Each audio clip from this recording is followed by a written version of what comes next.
Yo, how's everybody doing today? It's your boy Airboy. I'm back doing another Fanboy Aaron review, and this time I'm going to be taking a look at the Transformers Studio Series 110 Bumblebee movie Shockwave. And prior to use, before we look at said figure, we're going to take a look at said figure's box. So here's the box. As you can see, it's your typical Studio Series box, except for the windowless thing. I don't care for windowless boxes. I think it's a very good way to lose accessories. And inside of the box, there's Shockwave, as he appeared in the Bumblebee movie very briefly. There's a more full body image of Shockwave. And here's the back of the box. There's nothing worth pointing out at the top or the bottom, so I'm not going to waste my time. Alright, and Shockwave commands the Seekers to destroy the launch pad. That is literally all he does in the movie. He didn't even transform, so no more on that here in a minute. Anyway, here's Shockwave in his Cybertronian tank mode. Now, again, he did not transform in the movie, so they focused the majority of the love and attention on the robot mode, which is the case for a lot of the Bumblebee movie figures, with the exception of Bumblebee himself, as well as Dropkick or Shatter. Anyway, but regardless, I do think they did pretty good with Shockwave's alt mode, because very reminiscent to the Transformers Prime Shockwave, which is my personal favorite version of Shockwave. A couple things I need to point out real quick. Originally, this Shockwave figure, I believe it was on this limb here, did not have these Decepticon stickers here, here, or here. He did not have those originally. In fact, he had an Autobot logo for some reason on his arm here, which I ended up scratching off because, one, it doesn't make sense, and two, I don't know why they did that. I think it was because originally some of his designs shared certain things from Optimus Prime in that movie, but I'm not 100% certain. And some of you with a keen eye may have noticed that certain things regarding the arms here, these will become his arms in his robot mode, do seem a little off, and I will get into that as I get in the robot mode. He is not mistransformed, he is just transformed the only way he can be right now, and it's still not too bad. Normally, these parts of his arms would clip into the shoulders, or into the elbows, but he can't, and again, I'll get into why later. As you can see, he looks pretty good, and again, with the exception of those stickers and certain things I'll get into later regarding the arms, and maybe a little bit of copper paint I added here on his legs, it's essentially the same figure you'd find in the box. As you can see, lots of nice molded detail. I really love the tip of the gun here, because it kind of reminds me of the Neutron assault rifle from the War for Cybertron video game. And it is compatible with the Siege blast effects. I want to get more of these things. As you can see, that looks really, really good. I don't think that particular blast effect is from Siege. I'm pretty sure that came from a Cyberverse toy, and I just mooched it off. Now, he does have little wheels here under his treads and under his arms here. They don't really, they don't work too well. Oh, they don't need to. I rarely display my figures in their alt modes. Anyway, for comparison, here he is with the Bumblebee movie Soundwave, who turned into his weird little hover square. I don't know what this is supposed to be. I reviewed this thing a long time ago, and I don't remember anything about that review. Here's a side-by-side with Shockwave and Soundwave. See how that looks. Here he is with Rise of the Beast, Bumblebee, because I do not have a Bumblebee movie Bumblebee, but it's essentially the same Bumblebee. So you can get a sense of how big he compares to an Earth mode vehicle. And just because, here he is next to the Studio Series Dark of the Moon Shockwave, as soon as I can get that part line backed up. There we go.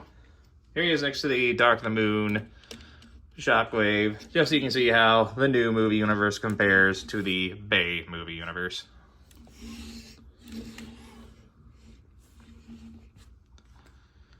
And yeah, the favor Shockwave's a little bit bigger, but overall, I do favor this one. It's not that I hate this one. I think this one's a great figure, especially with the addition of the DNA add-on kit that I got for him.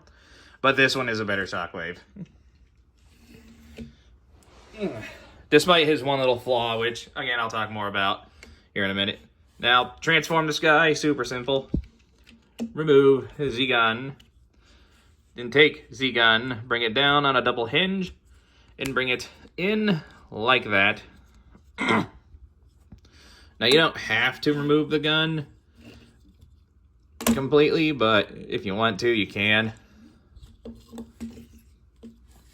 Actually, can you? I don't think I can. Okay, yeah, you can remove the gun completely if you want to, but you don't have to. It's a good thing that's how that works. Oh, one more thing with the gun, you want to take this big handle inside here. You want to flip that down like that. Then we just set it to the side. Then from here, what you're going to do is you're going to take the legs. Raise it up. You can more or less tell how certain body parts are going to go. Just pop them loose from these ports here. Like that. When you come under here, take this little assembly, lift it up. And that'll just lift up and click into place. Well, not really click, more like a swoop. And just bring it up out of the way for now. And you take these legs here on the double hinge and just flip them in. Like so, on both sides. You take the feet, flip them down. Here's a neat little part of the transformation. Take these treads, pull them out, rotate them, then push them back in. Repeat the process on the other side. Rotate, pull out, rotate, push in. Just like that. Then from here, what you're going to want to do, you're going to take these bits here, raise the camera a little bit, pull them up, flip them all the way back, they'll click into place. You just take the arms, rotate them. Oh, one thing you're going to do, I totally overlooked that. Pull it out of the tab first. Like that. Then you rotate them. Do not forget that, otherwise you might break it. I'm just lucky that I didn't. Then you take the biceps here. Not the bicep, the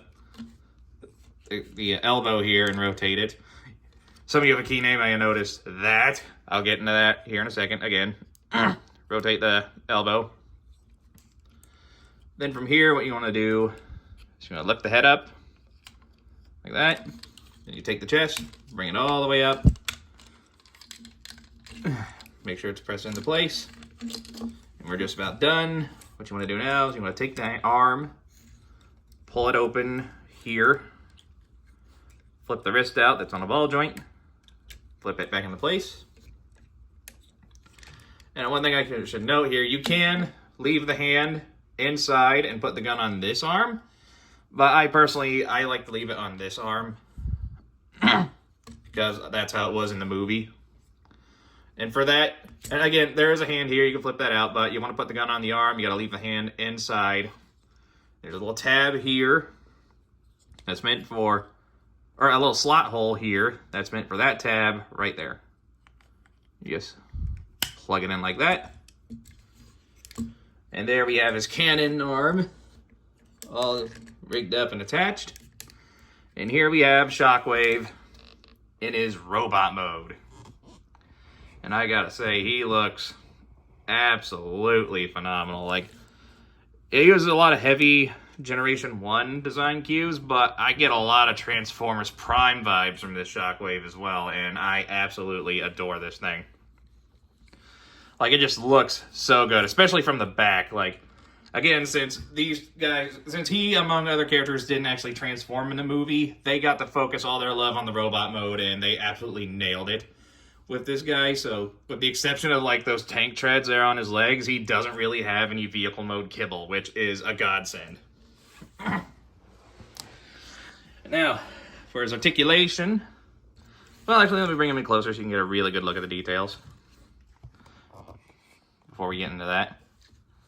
See one big orange eye. I do believe there is light piping. Yeah, there is light piping. It doesn't. Okay, it kind of works. one big eye. Chest design looks really good. Bring it up. Some battle scarring paint there on his legs. He should have them on his shoulders too, but he doesn't. And again, I will get into that. Bring it around. A few gaps on his legs, but nothing serious. Take a good look there at that gun arm. All right, now, articulation. He got a little wiggle up and down. You can't really look that far up or down.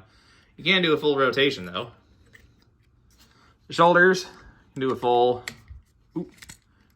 full rotation. They can go out. Now, normally, there is no bicep swivel on the original version of the figure. There's no bicep swivel, just this swivel here at the elbow and the wrist articulation. However, I bought an upgrade off of eBay, these new resin shoulder parts, which actually allow for proper bicep rotation. But just bear in mind, original version, as it is out of the box, will not have this bicep rotation. Anyway, moving on. 90-degree elbow bend. And again, the wrist articulation. And it's on both hands, just I can't show the other hand with the gun cannon on. And if you want to, you totally can have the barrel fully extended like it was on tank mode.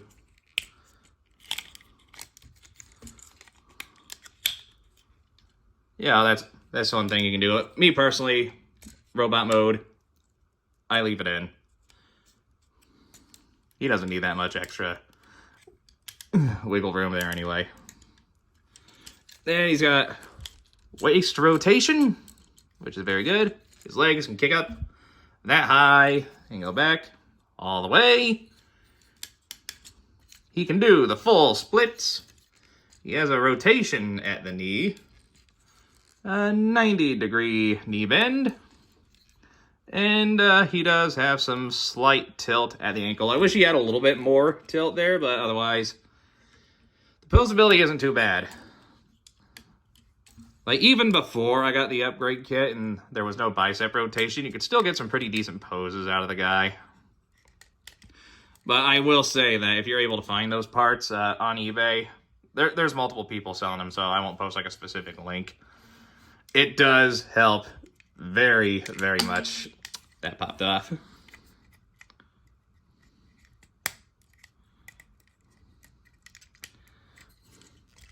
Especially with the cannon arm, because now it's a lot easier to pose him pointing that weapon and ordering Starscream and the Seekers to destroy the launch pad. Let none escape. Looks even more epic if you attach the blast effect part. Helps if it stays in place, though. So yeah, I think that basically covers everything regarding the robot mode. Now, for a little visual comparison, next to some other figures, here he is next to the Bumblebee movie Soundwave. As you can see, they are both pretty beefy characters. Shockwave is actually about an inch taller. Well, not a full inch, about a hair taller. Here he is next to Rise of the Beast Bumblebee. Did I say Rise of the Beast Soundwave earlier? Oh yeah, Bumblebee movie Soundwave, Rise of the Beast Bumblebee. And as you can see, Bumblebee is quite a bit shorter than Shockwave, as he should be. And here he is next to the Dark of the Moon Shockwave. So you can see how the two movie Shockwaves compare. Now again, I love this Shockwave. Like, design-wise, it's probably one of my favorites from the Bayverse, but it does not beat this. Like, this is peak Shockwave design. Like, the perfect combination of G1 and Transformers Prime just poured into a perfect figure. And like all Studio Series figures, he comes with a box insert with which serves as an optional display base for the figure. It's the scene from the movie on Cybertron. So anyhow, if you want to display them this way, you can. Of course, if you got a loaded shelf, you really don't have room for something like this, but, you know, it's an option. Now, I forgot my tape measure again. Hold on a second. I'll be right back. Where did I put that damn thing? I left it in the car. Okay, well, I guess I'm not doing an accurate measurement. I'm just doing a rough guess. I think he's about maybe 8.5, 9 inches tall. And at time of release, he's going for about $30, $40. I don't think he's on shelves at the moment anymore, so you might end up paying a little bit more than that, like probably 50 to 60 bucks. Plus probably another 20 on top of the upgraded shoulders, which I got. Now, do I think all of that is worth it for the figure that I have sitting in front of me right now? Hell yes. Even without the upgrade kit, this Shockwave is a must-have for any Transformers enthusiast. If you love the movies, if you like G1, or if you're a huge Transformers Prime fan like me, this is a Shockwave for your collection. Like, you will not be disappointed with this guy with or without the upgrade kit. But I do recommend getting the upgrade kit if you're able to find it. So yeah, this has been the Transformers Studio Series Bumblebee movie Shockwave. If you enjoyed this review, hit that like button, leave a nice comment, enjoy the rest of your day, and I'll catch you all in the next video. Bye-bye.